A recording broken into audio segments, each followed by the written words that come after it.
היי חברים וברוכים לערוץ של דורין. היום אני נמצאת לכם סרטון של תופים. על מה הסרטון?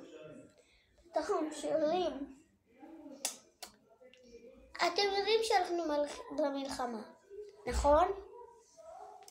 אז היום אני הולכת ללמד אתכם כמה טריקים, וגם חברה שלי באה אליי, אז בכבוד. חכו שנייה, אני רוצה... איפה ארגז? מה זה? איפה ארגז? הנה ארגז.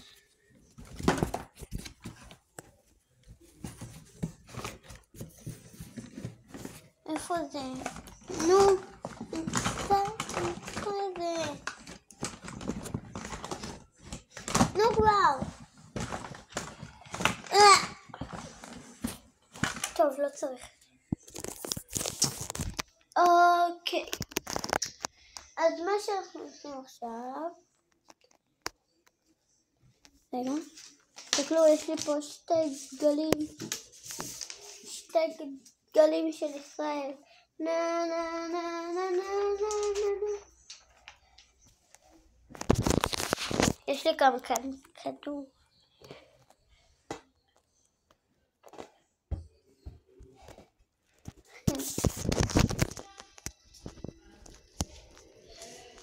יש לי גם כאן מאוורר.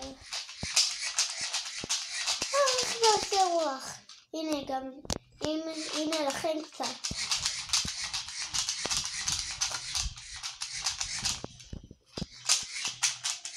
כמו שמתחבר. הנה המראה. חכו.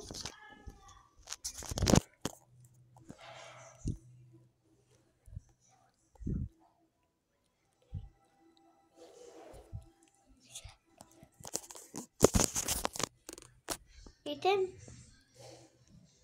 טוב. רוצים שאני אראה לכם איך לקפוץ בחבל? יש לי כאן חבל בבית. זה מאוד לא הגיוני. איפה אני אשים את המצלמה? נתחיל את זה. אוקיי. אופס. אוקיי, זה יותר מדי גדול לי, כי אם אני עושה למשל ככה, זה פוגע. אז אני... מה, אתם רואים אותי? אז אני מקפלת. איפה נשים אתכם? כי אתם לא רואים. אני אשים אתכם כאן.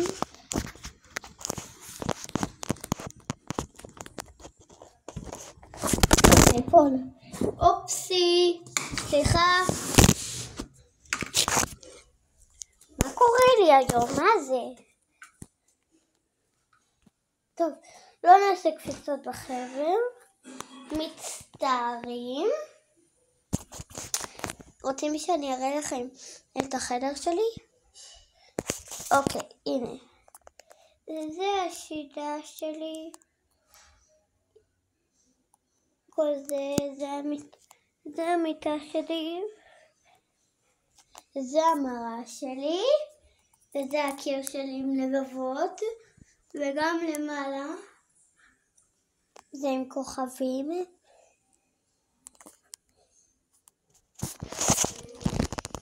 אוקיי. החברה שלי, אני לא יודעת כמה דקות היא אמורה לחזור.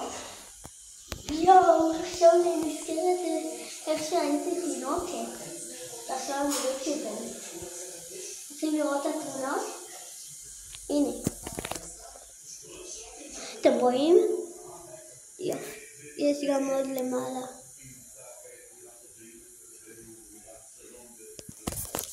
נכון, זה יפה. נשאל לי תינה כמה דקות אמורה לבוא אליי. אמא, כמה דקות אמורה לבוא אליי? 4 אמרת, לא? עוד 33 דקות. אוקיי.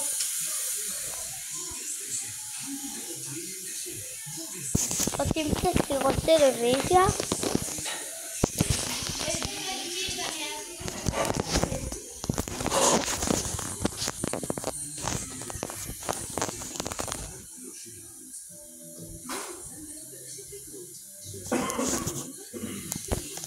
טוב, לא נראה טלוויזיה. צריכים לצאת לחוץ.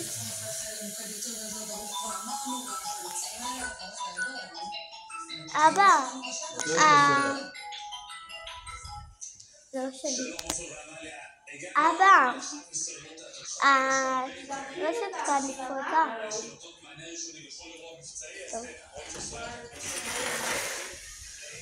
שלום, אנחנו במרפסת. קודם כל דבר חשוב, שהדגל לא אמור להיות כאן, הוא אמור בכלל להיות שם.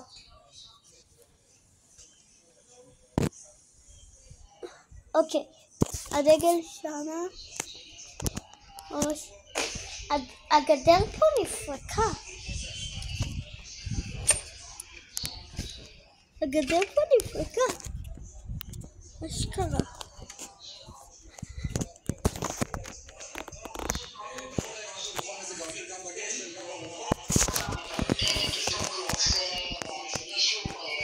קיבלתי בבית ספר צ'ק שלי.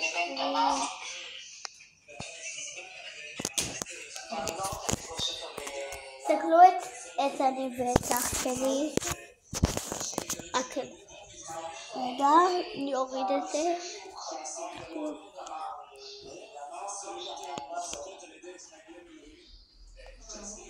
בתוך הכלב. יפה. אופה.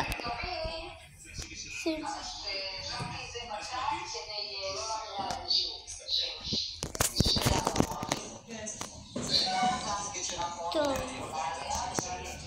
הנה הדף שלי. צריכים להיות קצת עם החישוק.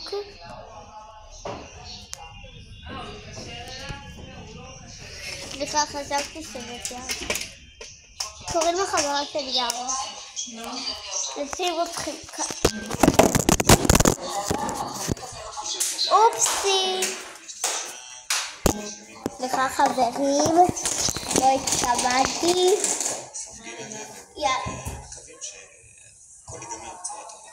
אבל עוד מסרים יגיע הביתה ומקווה שיהיה טוב, בטוח שיהיה טוב.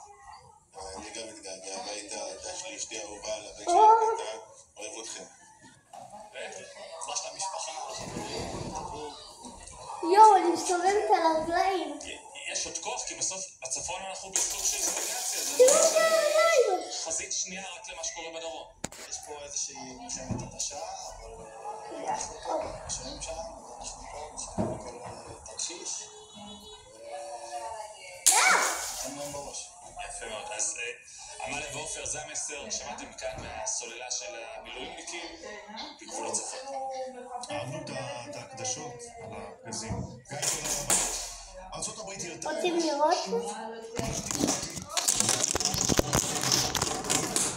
חכו. כנראה לכיוון ישראל, לאילת, אבל השאלה היא כבר לא על תימן, אלא עמליה דווקא על... ראיתם? מרחק בין תימן לישראל, אם נעשה איזה ממוצע של מוקדי השידור שכבר ראינו, מתימן לישראל מדברים על משהו כמו 1,500-2,000 קילומטר צ'ייני, ואלה מרחקים שמזכירים לנו מאוד את איראן. מאוד מאוד מאוד, דומה מאוד מבחינת המרחקים. צריך לזכור דבר אחד, אני לא אדבר היום על חוקים, אבל אני רוצה לדבר על המלחמה כמעבדה למלחמה. אבא, אתה יכול להגיד לי ים יבשה? זה ים. אבא אומר ים זה יבשה. ילמדו על הקרב הזה. אבל פה, אנחנו רואים מעבדה אחרת. טילים, טילי שיוט, שתי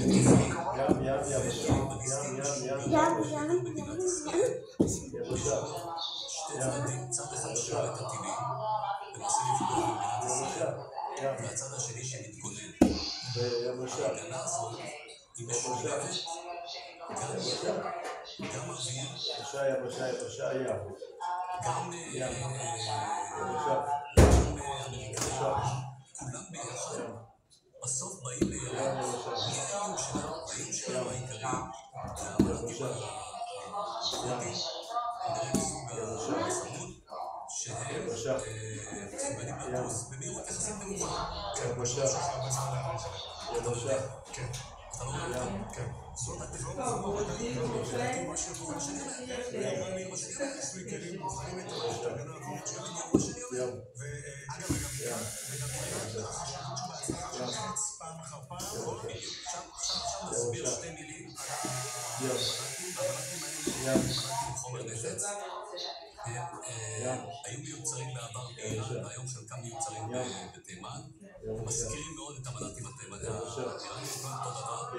לוקח להם לטוס למדינת ישראל לפעמים 15 שעות. שנבין את הקצב טיסה שלהם, 100-120 קשר, משהו כזה. אוקיי, זה היה שלנו להיום. לגבי הטילים הבליסטיים, מילה אחת אני רוצה להגיד, כי זה חשוב מאוד. כשיורים טילים בליסטיים באיראן, אנחנו לא תמיד לחשב, אנחנו לא תמיד מגלים אותו בהתחלה, לא יודעים לחשב תמיד את המסלול הטראג'קטורי של הטיל. לכן מה שאנחנו עושים, אנחנו יודעים על השיעור. אנחנו יודעים בדרכים אחרות, לא משנה. ואז מה שאנחנו עושים, אנחנו יורים את החץ 3, החץ 3 הוא שונה מהחץ 2. טיל שטס בחלל, הוא הופך להיות חללי בחלל, והוא ממתין. הוא מחכה. אנחנו פותרים את המסלול של הטיל. מה נעשה? שעמם לי. טס לכיוון המטרה, הוא כל כך מדויק. עכשיו אתה כותב. הוא פוגע פיזית במטרה, ומשמיד אותה. רוצים לעשות 24 שעות. בוא נעשה עד שיהיה 4. אסור לצאת באחים.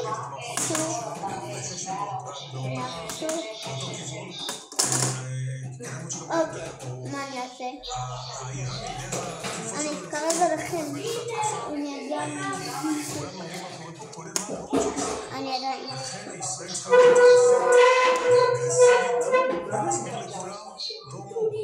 אמא.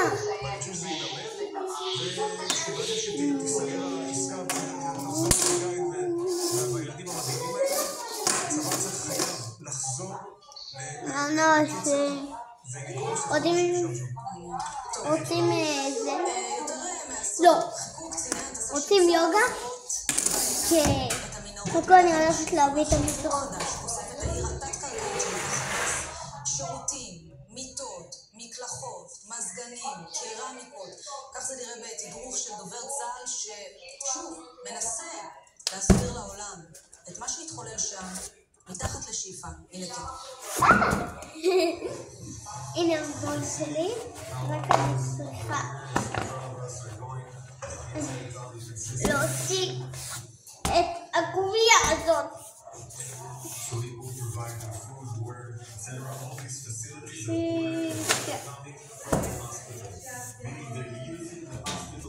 יאללה.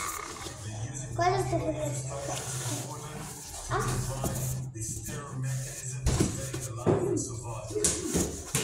כן, קח את התלוף הגרי ואיתנו את התלוף המילואים. דורי, חברה שלך באופן. שלום.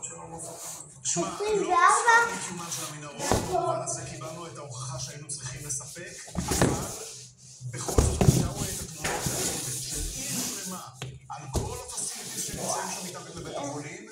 מה חושב יותר מכל דבר אחר? כן, אני חושב שבסופו של יום, אחרי מספר אחרי שעתיים. תחת לבית החולים, כל העולם מבין שזה פחות או יותר להבדיל, כן? לקחת את חמ"ל פיקוד צפון ולשים אותו מתחת לבית חולים זיו. ברור שהמתקנים האלה, בתי החולים, מסגדים, בתי ספר, במקרה הזה נוצלו בצורה צינית על ידי ארגון הטרור של חמאס, לשמש כמתקנים צבאיים לכל דבר, להוציא פעילות טרור. ברור שהחמאס שם, מעבר לעובדה שהם שימשו את מרכז העצבים של הארגון, הם גם אפשרו חיים וביטחון לכל אלה שעסקו בפעילות טרור. כן. וכשאתה שומע היום שצה"ל והשב"כ אומרים אנחנו לוקחים עכשיו את מנהל בית החולים לתשאול כי אין סיכוי שהוא לא ידע ממה שקורה שם מתחת לאדמה, אתה יוצא גם מנקודת הנחה שזה כזה תוואי, זה לא משהו שאפשר להעלים, זה לא משהו שאפשר להתעלם ממנו, כולם ידעו, זה ברור. זה אמור להיות ככה. לי אין ספק שצוות בית החולים, מנהל בית החולים, ודאי האנשים שהגיעו לשם יום יום לעשות את מלאכתם, לא יכלו שלא לדעת על קיומו של מרכז עצבים צבאי טרוריסטי מתחת לבית החולים, ובלי ספק היו גם חלק ממנו, חלק מההונאה, חלק מהעובדה שמעל פני הקרקע טיפלו לכאורה בחולים, ומתחת לפני הקרקע עשו הכל כדי לפגוע במדינת ישראל. אני רוצה לשאול אותך, משה שלי, בסוף, שיפה, לקח לך סיכום, דיבר על זה גם דדי שמחי, כשאנחנו נכנסים לשם ומראים לעולם שזה לא עוד שטות מבוטנות או מעברים תת-קרקעיים, אלא באמת עיר תחתית שלמה עם שירותים, מקלחות, חדרי מזגנים אפילו. מזגנים, כי אי אפשר לקנות שם בארצות, בטח לא בעיר התחתית. כמה הדבר הזה בעיניך, מה התרומה שיש לזה לחיזוק הטענות של ישראל אל מול בית החולים מול העולם? הצלחתם? אני חושב זה במידה רבה תמונה שחיפשנו. כמובן שהתקשורת בעולם מתחלקת לשניים. זאת שמקשיבה ומסתכלת במה שישראל יש לה להראות, ומחפשת לראות את הוכחות לטיעונים הישראלים, ואני חושב שזאת רוב התקשורת המערבית. ואחרת שלא משנה מה תראה לה, בסופו של יום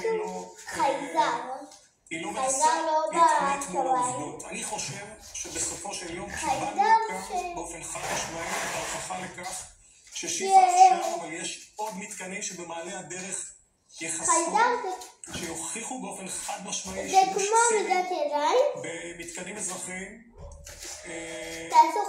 כשמתחתיהם התשתית הרגישה ביותר של ארגון הטרור חמאס. כן, תת-אלוף במילואים משה שלי, קצין הנדסה הראשי לשעבר, תודה רבה שהצטרפת אלינו. תודה. אני רוצה... כשאני שואל את עצמי מה אני אלמד מכל הדבר הזה, אני אלמד שהתיאוריה שהייתה לפני כמה שנים שהרקטות יחליטו לא תופסת. ומצד שני אני אלמד... לא תופסת גם לא לגבי חיזבאללה. לגבי הכל, ומצד שני אני גם אלמד על כוחותינו שאנחנו צריכים להגיע לכל מקום כדי לנטרל כל איום. אני לא אומר מתי, אבל בזמן הנכון. והיותר חשוב, אנחנו יכולים להגיע לכל מקום. כמו שאמרתי לך לפני כן בהפסקה, פעם פחדנו משיפה, לא יודע אם פחדנו, אבל כשאמרו שיפה חשבנו זה יותר קל להגיע לירח מאשר להגיע לשיפה. ותראו, הגענו לשיפה, הכל יסתדר, אנחנו נגיע לכל מקום כדי לנטרל איומים על עם ישראל. וזו משימה אחת מתוך עוד רבות שמחכות במעלה הדרך, נכון? נכון, תודה על ההערה הזו. אנחנו ממשיכים עם סיפורי הנופלים, והם רבים לצערנו, גם לפני הכיוון הקרקעי. 3 פעמים עיקר השכול באותה כיתה, באותה ישיבה תיכונית, ישיבת נווה שמואל, 3 נופלים באותו מחזור, סמל ראשון יונתן צפאי, זכרו לברכה, סמל ראשון יונתן סמו, זכרו לברכה, וסמל ראשון יונתן ראשון. 3 נפלו בקרבות בצפון רצועת עזה. מצטרף אל מי שהיה המחנך שלהם, הרב שלמה מוזס. שלום, תודה ששוחח איתנו. שלום, עופר. ככה מסתיימים כזה. אני רוצה לשאול אותך, אתה יודע, אנחנו מראיינים כאן הורים שכולים ואחים שכולים. תוך כדי שאני באמת רואה את הכותרת הנוראית הזאת, שלושה מאותה כיתה שאתם קוברים בזה אחר זה. אני יודעת שזה אני קצת חושב שאולי אתה מורה שקול. או שאפשר גם לעשות חייזר. מה זה לקבור 3 תלמידים שהיית חלק כל כך מרכזי בחייהם? אכן, אתמול ראש הישיבה הקודם שהיה לנו כאן כתב לי הרב שלמה מוזס, רב שקול, המספר שאתה אמרת, איתך תמיד. יופי. טוב, סיימנו את הסרטון, אני אעדכן אתכם מתי שירבה. אל תשכחו לתת לייק לסרטון, להירשם, לרוצה לעשות את הפעמות ולעקוב אחרינו באינסטגרם ובטיקטוק ובכל הרשתות החברתיות. אז ביי. דובר על אנשים שדיברת איתם, על העתיד שלהם, על מה הם רוצים לעשות, וכל הדברים לנו